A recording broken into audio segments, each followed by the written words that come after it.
I'd like to start 25 years ago. I can set this up for you. Come out. So we go back to summer of 1969. You've just finished recording New York Tenderberry. You're the most successful songwriter in the business, performing sold-out concerts. And soon after, we're really going to go back, Life magazine is going to call you the funky Madonna of New York Soul.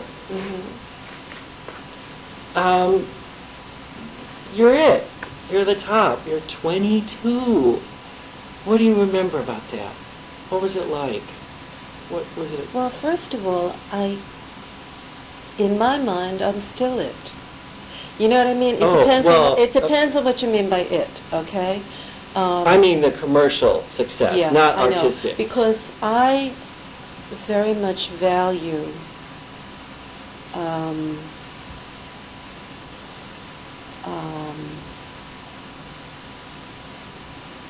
a personal sense of success. To me, success is a feeling of well-being. Mm-hmm. And I think, you can have, you can be, incredibly famous and whatever, and not be in touch with your joy. That's not success to me. So I want to just say that's how I view things, Okay. So I also think that there are certain things, you have like a grand old time when you're young, and one thing about getting older is that extra bit of wisdom, okay? So that feels like it, Mm-hmm. But Mm-hmm. I think that when you're very young, like my first recording I did when I was 19. Yeah. That's very young. Yeah. And I think at 19 life is very primal and chaotic, Mm-hmm. I don't mean that in a negative way at all, Mm-hmm. but I think that it's just very, Lots of high drama. yeah, right. Yeah. And so just all of it, it's. Was it a fun? Just So it was a fun time, but really intense as well. Well, a certain aspect of it is it's overwhelming. You can't really relate to it. I think the most positive aspect of it is a certain kind of soul communication, Mm-hmm. and I think I can enjoy that more now than then. Mm-hmm. Because I can just focus on it more.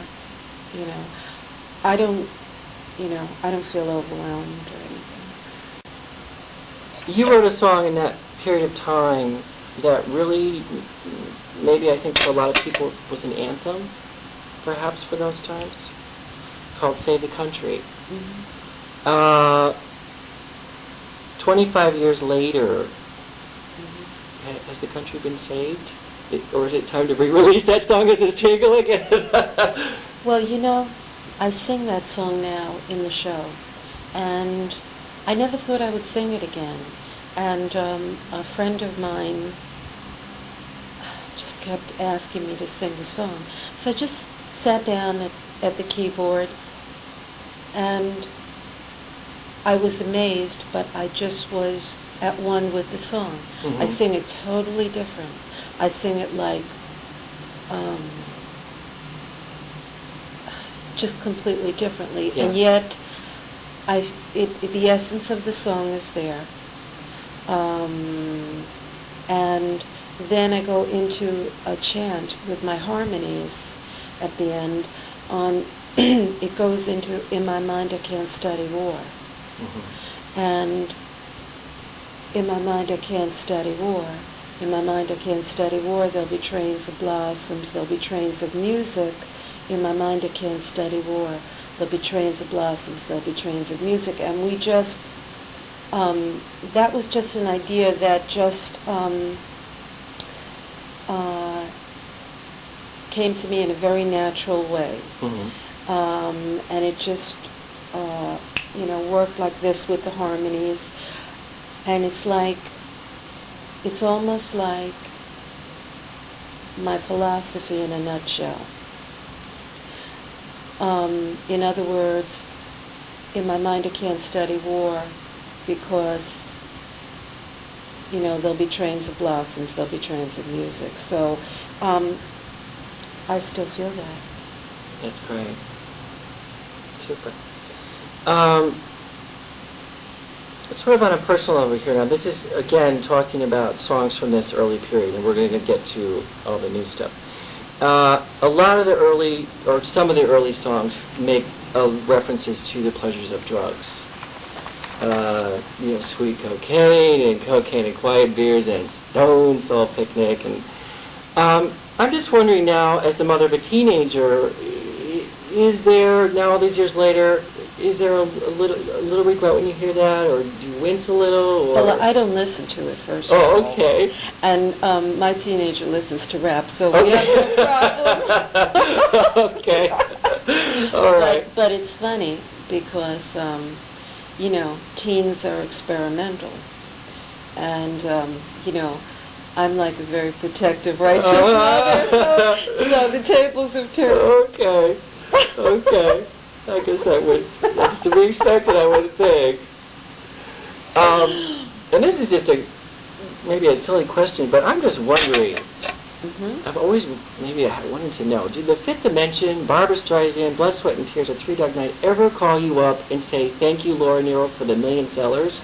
Well, when I was about 19 years old, I was singing in San Francisco, and I was on my terrace, and then on another terrace was the Fifth Dimension, and they waved to me. We waved to each other, and it was really sweet. So we kind of had our greetings like that, and but I don't think, Did you ever hear I don't from remember formally, Okay, it's like right, a it was kind formal of thing. Actually, people say thank you for writing that song just by recording it. Well, you know what I mean? I'm of the opinion, of course, that your versions are the versions, but is there a version that somebody has done of one of your songs that maybe that you really like or is a favorite? I have to tell you, most of them, if 95% of them I like. I really do, because it's just they don't have to do it like me, It's just, I enjoy it. What brings you out now in 1994? Well, I have been touring since '88. Oh, wow. Yeah. Okay. I took off several months. That was the only time that I stopped to do Walk the Dog and Light the Light, to record it. Other than that, I've really, I've been on the road with a band, solo, with my harmony group, and it's just, I'm kind of like those thousands of musicians that just they go out and they hit the road, they do their work. And that's kind of where I'm coming from, and there's not, often there's very little media coverage, let's just say. It's just kind of, I'm like your just working musician. Working musician? Yeah. How does that balance out with motherhood, especially? Okay, let me clarify. I take weekend work. And I don't take every weekend. And being here this week, it's like I almost didn't take the job because I don't like to be away for a week during school.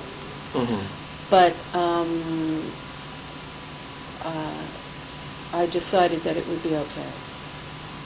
But I don't usually do that. I like to work like on a weekend. Mm-hmm. This particular show sort of reminds me of the Gonna Take a Miracle album, Mm-hmm. LaBelle. Mm-hmm. Was that on purpose, or is there... Well, when I was 15, I used to go out at night and sing. And it was, you know, it was just really one of my sweetest joys. There were harmony groups out on the street. It was a time of doo-wop, and I just loved it. Mm-hmm. And to have like a really strong harmony group again I'm a happy woman. I mean, I really... Well, it sounds really joyful. And thank you. And there are 6 women in the group, and I can't always bring all 6 of them everywhere I go. But there are 6. Wow. Love seems to be a key word for many of the songs. Certainly from the time of Nested to Mother Spiritual to the last couple of records. Yeah. Children, people, earth, trees. Yeah. And yet I sometimes get the idea when I listen to your work that just the musical confines of a song maybe sort of limit what you like to say on the subject, the importance of it. So I'm just wondering if you could talk a little bit about love, a little poetry slam. Well, love heals. Love is the best thing we have.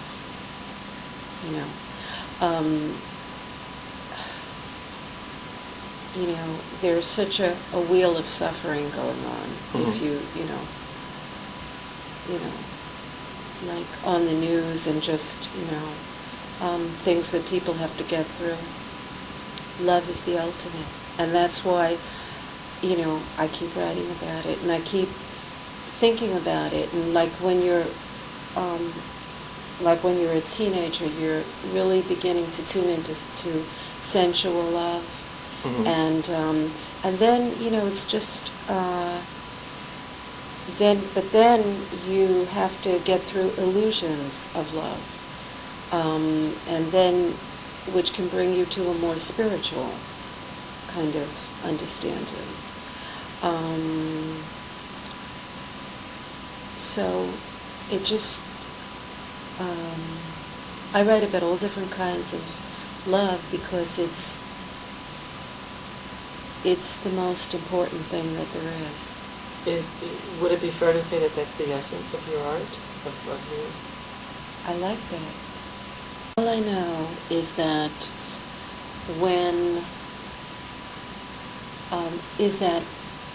at this point, writing can be cyclical.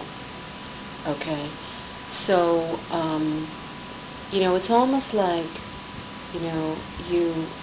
I think it's important to be on a disciplined schedule, which I am not. I'm not on that now because I'm like disciplined to sing at night, you know? Right. And it's like it throws me off the schedule. As soon as there's like a space, I get back into, disciplined writing, which means the only discipline, it just means that I sit down at the piano. That's all that it means, that I am present, I am there for it to happen, okay?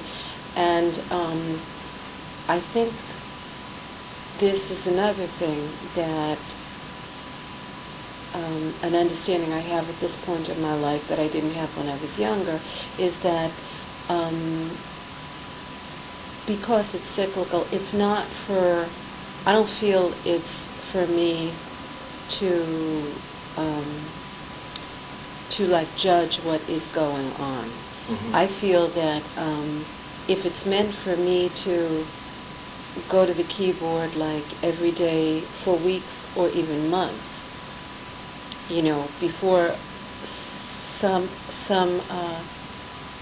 something, um,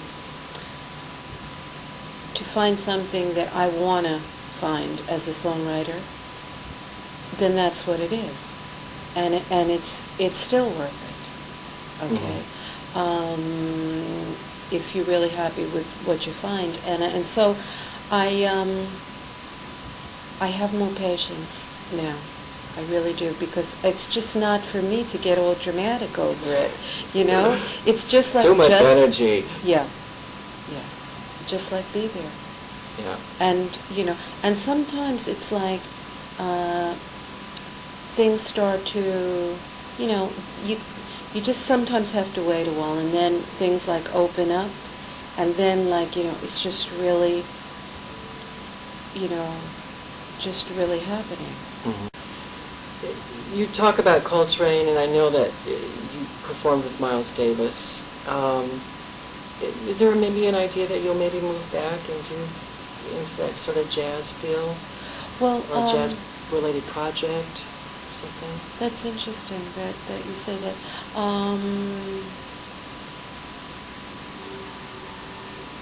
I think that there's always that influence in the music. There's always something. It's influenced my phrasing. Oh, jazz has influenced me. Well, that whole end of I Am the Blues, and I mean, there's so many. I mean, even the way I sing soul music, it's like I don't want to get categorical here because, but, Right. I even sing soul music with jazz phrasing, just, I mean, there is that, just that influence from my youth. Is this what you want to be doing? 10 years? 5 years? 25 years? 25.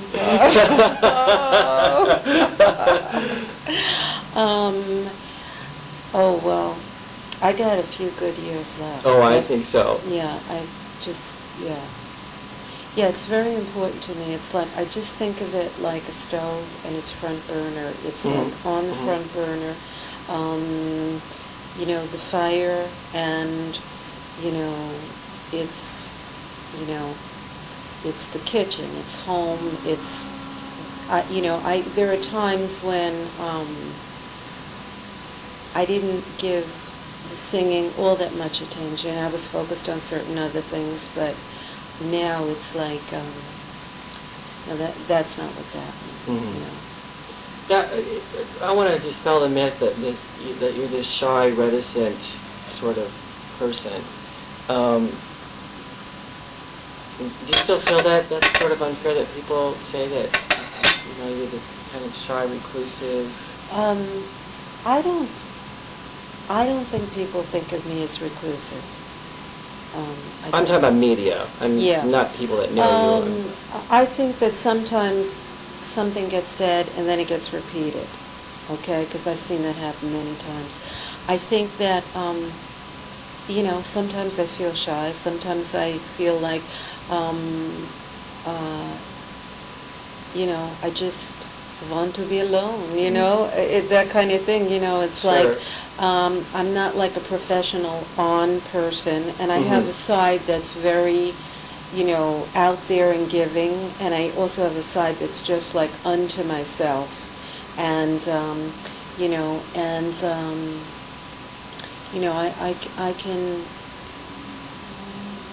sometimes feel shy too, but, I don't think reclusive though. Is the climate easier now as a woman artist, as a performer, as a songwriter than it was in the early days? Or is it's worse? Let's see. I think the climate is different for music in general now. I think that the music business, I think capitalism has done its thing, gone to its ultimate point in the music business. And so when I first started off, there was just more of a surprise element, and had more of a feeling that business was serving the music more. And now I feel that often music is expected to serve the business. Mm-hmm. And which, I mean, that, ultimately can happen with capitalism, and that's what's happening. That's how I see it. Mm-hmm. But at least there are those little pockets of... Oh, yeah. Oh, definitely. Absolutely. Thank goodness. Yeah. Are there some unreleased recordings that maybe at some time... I mean, wasn't there a first version of Neo Tenderberry, or maybe some other tracks over the years that have been outtakes? I don't think so. No, everything's come out. Yeah, if it didn't come out, that means that it's... It ain't coming out. It ain't good. Yeah, it's like... Well, Keith used to say, I destroy my old paintings, you keep your old hacks. Most of the songs, yeah. Practically all of them, I think, have been out. But, Well, that's terrific. I just, again, want to just congratulate you on, this marvelous career, and thank you for the inspiration. And also, to remind you, when we first met, it was 1988 at the Vic Theater, and you were on the bus signing things, and Nydia was on the bus, and I had this picture of you when you were 19, and I handed this in. I don't know if you remember this. And Nydia said, whose picture is this? And I said, it's mine. Oh, God. And she said, I want this picture. Oh, And I said, let me on the bus, and you can have it. So I came on the bus, and you stopped signing. Oh, I'm sounding like the ultimate crazy fan here. And I walked down, and I said, I've waited 12 years to meet you. And you took my hand, and you said, and I've waited those same 12 years, and here you are at last. Boy. And I meant it. Boy, that's terrific. I really did. Thank you I for really that. did, because, at that point on that tour, it was like, ready, willing, and able. It was great. It was the first time I'd seen you in 10 years. Mm-hmm. Are there videos of you? Is there any footage of you somewhere around? There's not really. Actually, I'm going to be. 3 people have been speaking to me about filming the show with the harmonies. Oh. Like, I got 3 offers, Wow. so I'm going to be doing that soon. Great. Yeah. That's great to hear. And then that'll be there, and that will have like kind of an anthology of the Super. music. That's great to hear. And the gentleman that I sat with, we sat with a couple, and he had seen you at Ravinia years ago, and yeah. Well, you certainly have rabid fans. We're maybe, sort of cultish, but when we get together, I tell you, I'd love to come over and see you in Japan with all those teenagers screaming. I can't tell you what a sweet time I had. It was just one of those things. Laura, do you know about angel cards? I've seen them, but I've seen the outside of them.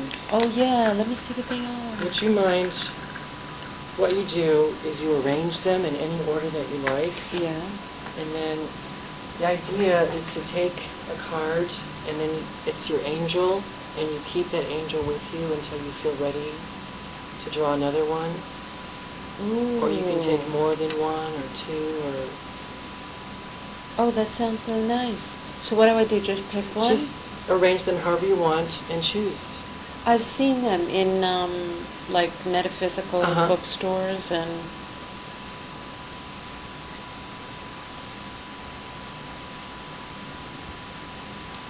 Honesty. Wow. Honesty. So that's just something to meditate on? Yes.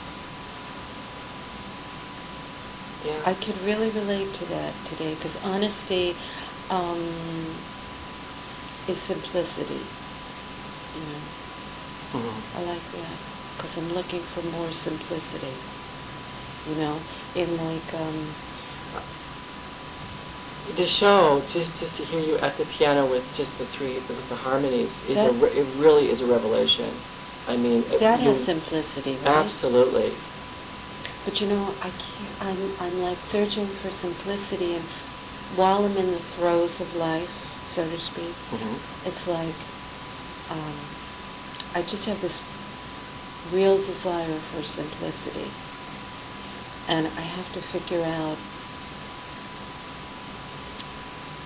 I just have like a few hot priorities, you know, but I'm just not getting enough simplicity in life, and so that's like I got to figure that out. I think that really keeping the meditative side going keeps all of that in check, but I keep forgetting to meditate.